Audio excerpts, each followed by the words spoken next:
Hello students, कैसे हैं आप सब। स्वागत है आप सबका हमारे चैनल पे जिसका नाम है एनके कैंपस।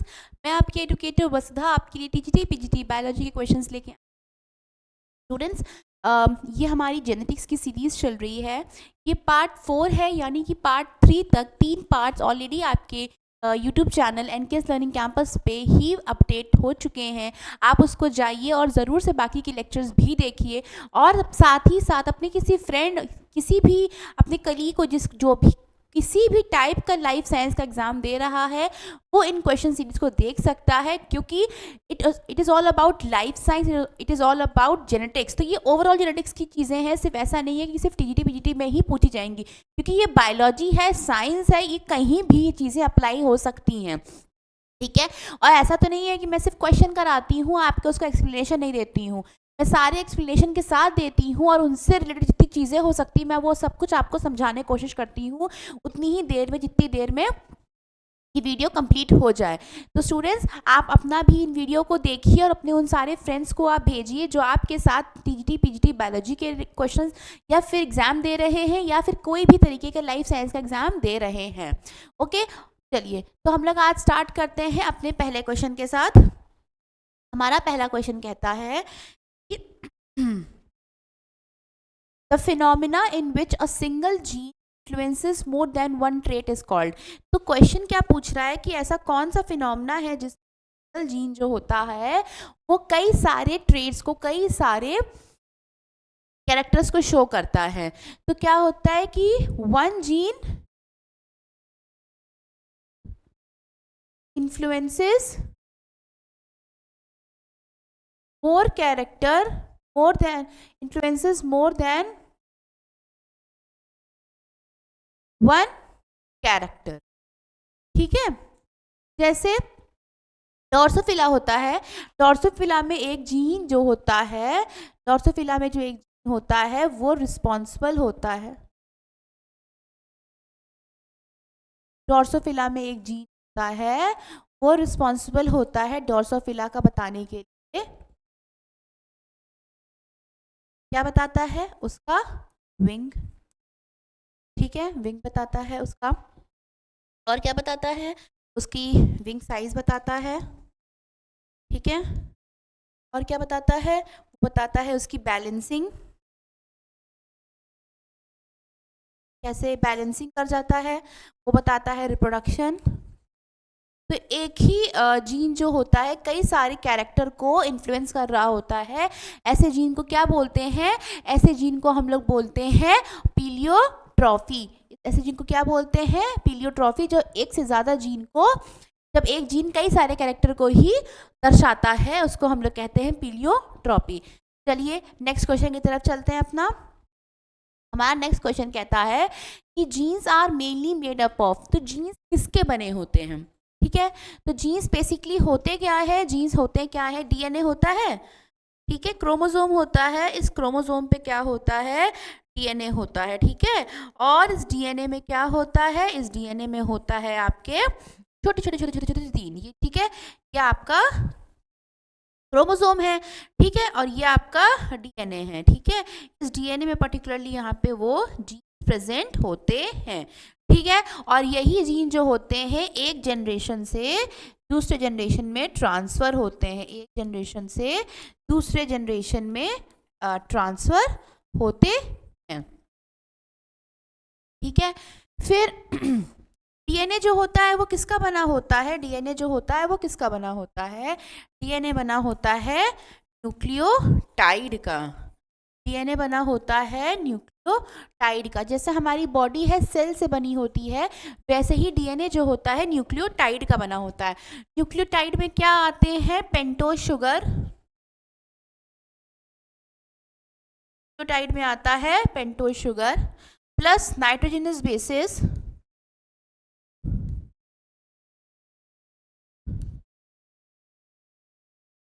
और साथ में साथ क्या आता है? फॉस्फेट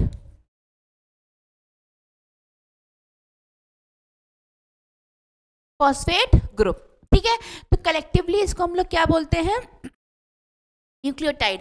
बट सिर्फ पेंटोज शुगर और जब नाइट्रोजनस बेस की बात करते हैं, इन दोनों की बात करते हैं, तो इसको हम लोग कहते हैं न्यूक्लियोसाइड। जब न्यूक्लियोसाइड में आपके फॉस्फेट ग्रुप जुड़ जाता है तो उसको हम लोग बोलते हैं न्यूक्लियोटाइड। ठीक है,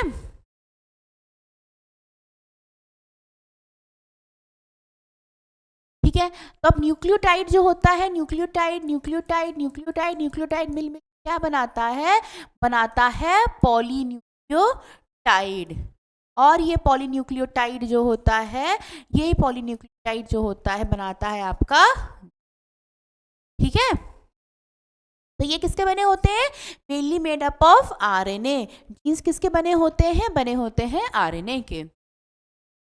जीन्स क्या होते हैं, genes are made up of histone, lipoprotein, hydrocarbon या पॉलीन्यूक्लियोटाइड। अभी मैंने बताया कि जीन्स जो होते हैं पॉलीन्यूक्लियोटाइड के बने होते हैं। अच्छा ये बताइए, जो नाइट्रोजनस बेस होता है, नाइट्रोजनस बेस जो होता है डीएनए में होता है, क्या क्या होता है, एडेनिन, ग्वानिन, थाइमीन, और क्या होता है, साइटो,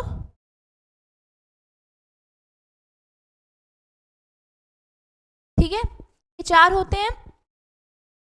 इसमें एडेनिन और ग्वानिन क्या होते हैं, एडेनिन और ग्वानिन आपके क्या होते हैं, प्यूरिन होते हैं। प्यूरिन यानी जो कि आपके डबल रिंग स्ट्रक्चर्स होते हैं वो आपके प्यूरिन होते हैं। और थाइमीन और साइटोसिन क्या होते हैं, आपके पिरिमिडीन होते हैं। ठीक है, थाइमीन और साइटोसिन क्या होते हैं, पिरिमिडीन होते हैं, यानी कि जिनका सिंगल आपका स्ट्रक्चर होता है। ठीक है, ये होते हैं। अब एडेनिन जो होता है हमेशा थाइमीन से पेयर करता है, और ग्वानिन जो होता है वो हमेशा क्या करता है, साइटोसिन से पेयर करता है। ये बात आ गई आपके डीएनए की। जब आरएनए की बात करते हैं हम, तो आरएनए में क्या क्या आता है, adenine, guanine, uracil and cytosine. यानी क्या हुआ, थाइमीन की जगह आपका यहाँ पे क्या हो गया, यूरैसिल आ जाता है। तो क्या होता है, आपका जो एडेनिन होता है वो यूरैसिल से पेयर करता है, और ग्वानिन जो होता है वो आपका साइटोसिन से पेयर अप करता है। ठीक है, तो ये हमारे क्या होते हैं, नाइट्रोजनस बेसिस होते हैं। चलिए आगे चलते हैं हम लोग। The term gene refers to, अब जीन को हम लोग क्या बोलते हैं, the sequence of amino acids in protein, नहीं, लिंकेज ग्रुप, नहीं, अ पार्ट ऑफ आरएनए, नहीं, अ पोर्शन ऑफ डीएनए। तो डीएनए का पोर्शन ही तो होता है ना जीन, जिसको हम लोग क्या कराते हैं, ट्रांसफर कराते हैं एक जनरेशन से दूसरे जनरेशन में।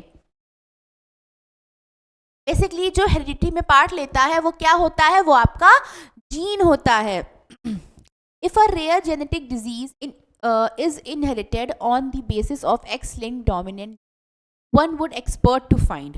ठीक है, चलिए इसमें क्वेश्चन क्या पूछ रहा है, ऑप्शंस तो अभी हम आपको बताते हैं, पहले हम लोग क्वेश्चन पढ़ते हैं। क्वेश्चन ये कह रहा है कि if a rare genetic disease, एक जेनेटिक डिजीज है, इज इनहेरिटेड, जो इनहेरिटेड हो गई है, on the basis of X linked dominant gene, इसमें जो एक्स लिंक्ड है वो डोमिनेंट जीन है, तो इसमें क्या होगा, तो इसमें कैसे होगा, इसमें कैसे होगा, इसमें क्या है कि जो एक्स लिंक डोमिनेंट जीन है, ठीक है, तो इसमें हम कैसे पता करेंगे।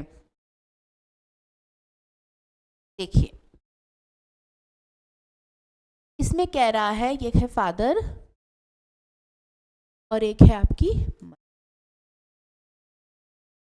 ठीक है, इसमें वो क्वेश्चन में कह रहा था कि अगर एक्स लिंक्ड है डोमिनेंट जीन, ठीक है, तो क्या करेंगे यहाँ पे, जैसे मान लीजिए एक्स है यहाँ पे, ये आपका डोमिनेंट आ जाएगा। ठीक है, क्वेश्चन फिर से पढ़ते हैं कि if a rare genetic disease inherited on the basis of the X linked dominant gene, अगर एक्स लिंक्ड डोमिनेंट जीन है तो हमें क्या होगा। ठीक है, और मान लीजिए कि मदर क्या है, नॉर्मल हो गई, तो इसमें कैसे आप करेंगे, ये एक्स डी है और आपका ये क्या है, ये आपका वाई है, ये आपका एक्स है, ये आपका एक्स है, तो इसमें ये कैसे आएगा, ये आपका एक्स एक्स डी हो जाएगा।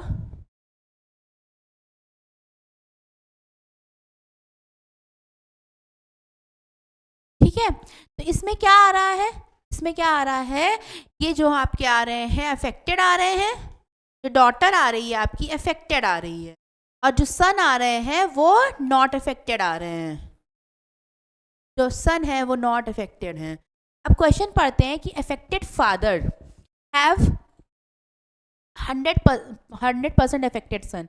अफेक्टेड फादर जो हैं उनके सन्स तो अफेक्टेड है ही नहीं, तो ये क्वेश्चन तो, ये ऑप्शन तो गलत हो गया। Affected mother have 100% affected daughters, mothers तो यहाँ पे अफेक्टेड है ही नहीं ना।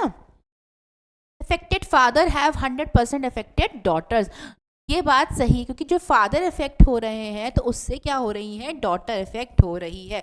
नॉर्मली जब ये होता है, ये पेडिग्री का होता है कि मदर की जो प्रॉब्लम होती है वो आपके सन के पास जाती हैं, और फादर की जो प्रॉब्लम होती है वो आपके डॉटर्स के पास जाती हैं।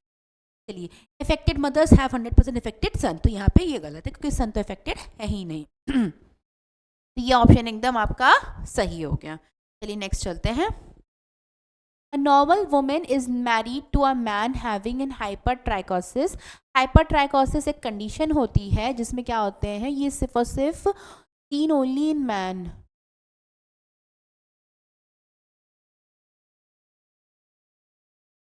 ठीक है, इसमें क्या आ जाते हैं, years, hairs on years.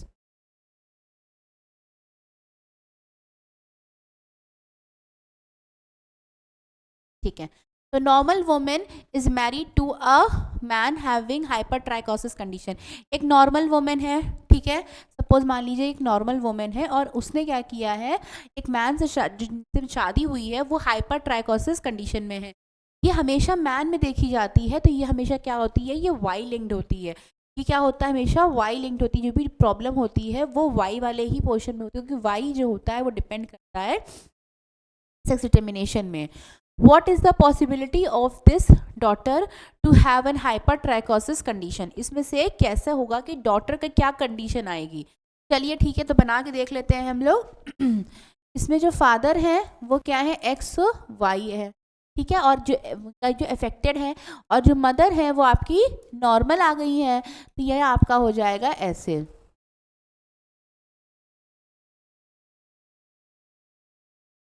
X X X X X Y, इसमें क्या दिखा रहा है कि जो 100% daughter, 100% daughter not affected, 100% daughter क्या है, नॉट अफेक्टेड है, ठीक है, कोई और 100% सन जो है वो क्या है, अफेक्टेड है। 100% सन क्या है, अफेक्टेड है।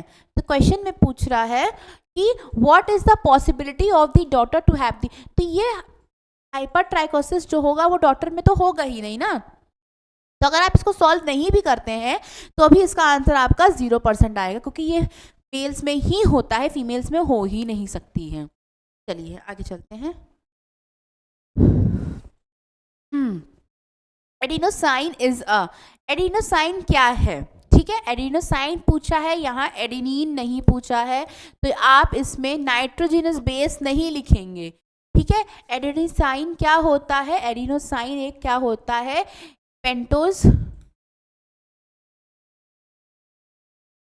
शुगर प्लस जब एडेनिन जो नाइट्रोजनस बेस होता है ना, ठीक है, नाइट्रोजनस बेस जो होता है वो जब मिलता है तब बनाता है, और ये एडेनिन किसका है, आरएनए का है, ये एडेनिन किसका है, आरएनए का है। और जब पेंटोज शुगर और नाइट्रोजनस बेस मिलते हैं तब बनता क्या है, न्यूक्लियोसाइड, तब क्या बनता है, न्यूक्लियोसाइड। तो आरएनए का न्यूक्लियोसाइड उसको हम लोग क्या बोलेंगे, राइबो न्यूक्लियोसाइड, राइबो न्यूक्लियोसाइड। तो एडिनोसाइन क्या होता है, adenosine is a ribo nucleoside, ठीक है, adenosine is a ribo nucleoside. चलिए आगे चलते। During transcription the sequence of a nucleotides of DNA strand is ATAG, then the sequence of a nucleotide on the mRNA will be। चलिए ठीक है, अब इसको देखिए, डीएनए, ठीक है, डीएनए से जब डीएनए बनता है तब वो क्या कहलाता है,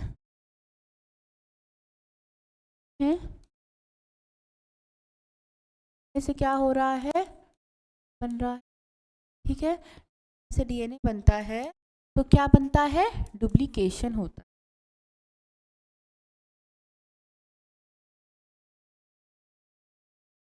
डीएनए से डीएनए बनता है तो क्या होता है, डुप्लीकेशन होता है।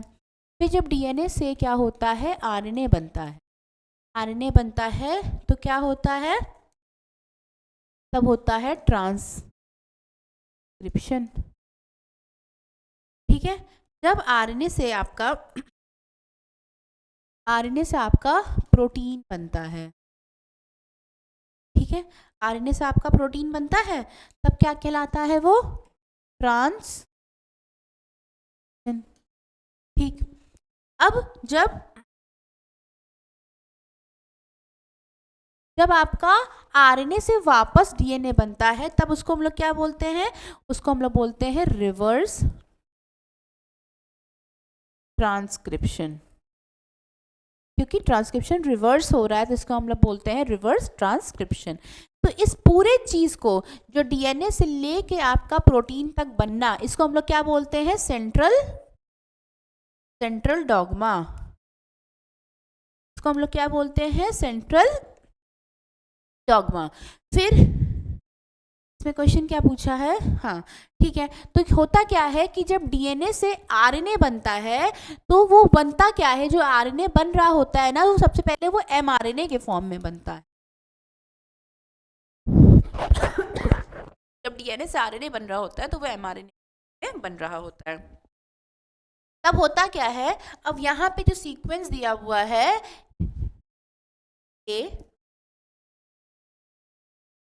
ठीक है, तो डीएनए से जब डीएनए बनेगा तो यहाँ पे क्या आएगा, यहाँ आएगा टी,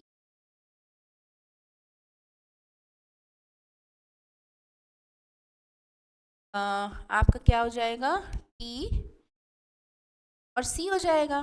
ठीक है, अब ये चीज जो है, ठीक है, अब ये चीज आपका क्या हो गया, ये आपका तो ये सीक्वेंस हो गया, पर ये जो सीक्वेंस है, अब इसमें ये पूछ रहा है,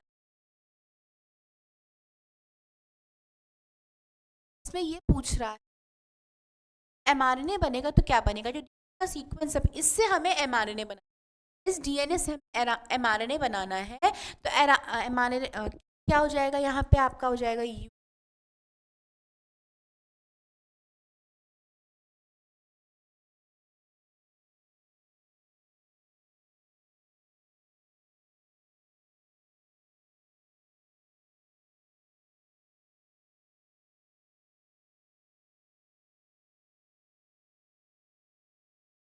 ठीक है, इसका बनाएगा हमारा एमआरएनए, सीक्वेंस आपको दिख रहा है, इसमें आपका बन जाएगा सिर्फ इस टी के क्या हो जाएगा,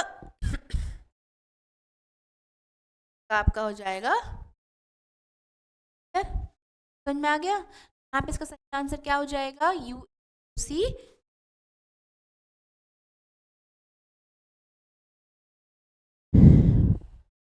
नॉनसेंस कोडॉन, नॉनसेंस कोडॉन को हम लोग कहते हैं स्टॉप कोडॉन, नॉनसेंस कोडॉन को हम लोग कहते हैं स्टॉप कोडॉन। नॉनसेंस कोडॉन वो कोडॉन्स होते हैं जब आपका ट्रांसक्रिप्शन, आपका ट्रांसलेशन हो रहा होता है, जब आपका ट्रांसलेशन हो रहा होता है, तो आपका जब एमआरएनए से आपका जब प्रोटीन बन रहा होता है, तब उसके बाद एक पॉइंट आता है, एक आपका अमाइनो एसिड्स आते हैं जो आके कहते हैं कि बस अब आगे का ट्रांसक्रिप्शन रोको, उसको हम लोग कहते हैं, वो आते हैं आपके नॉनसेंस कोडॉन्स, जो आपके आगे के प्रोटीन रोकते हैं, अब कहते हैं अब हो गया, अब आगे की और प्रोटीन नहीं होनी, तो वो होते हैं आपके नॉनसेंस कोडॉन। तो वो होते हैं आपके यूएजी, वो आपके होते हैं यूएए, वो आपके होते हैं, ठीक है, तो वो होते हैं आपके युवा और उग, ठीक है, तीन चीजें। Drosophila, the sex determination depends on, तो जो डॉर्सोफिला होती है सेक्स डिटर्मिनेशन है, वो किस पे डिपेंड करता है, वो एक्स क्रोमोसोम के साथ साथ ऑटोसोम दोनों पे डिपेंड करता है। ठीक है, तो स्टूडेंट्स आज की हमारी क्लास यहीं ख़त्म होती है। आई होप आपको चीज़ आपको समझ और आपके लिए हेल्पफुल रही होंगी, और अगर आपको इसी तरह क्लास अच्छी लग रही है तो आप इसको के साथ भी शेयर करें, आपके साथ साथ लाइफ साइंस की तैयारी कर रहे हैं और हमारे साथ ऐसे बस के साथ। Thank you so much.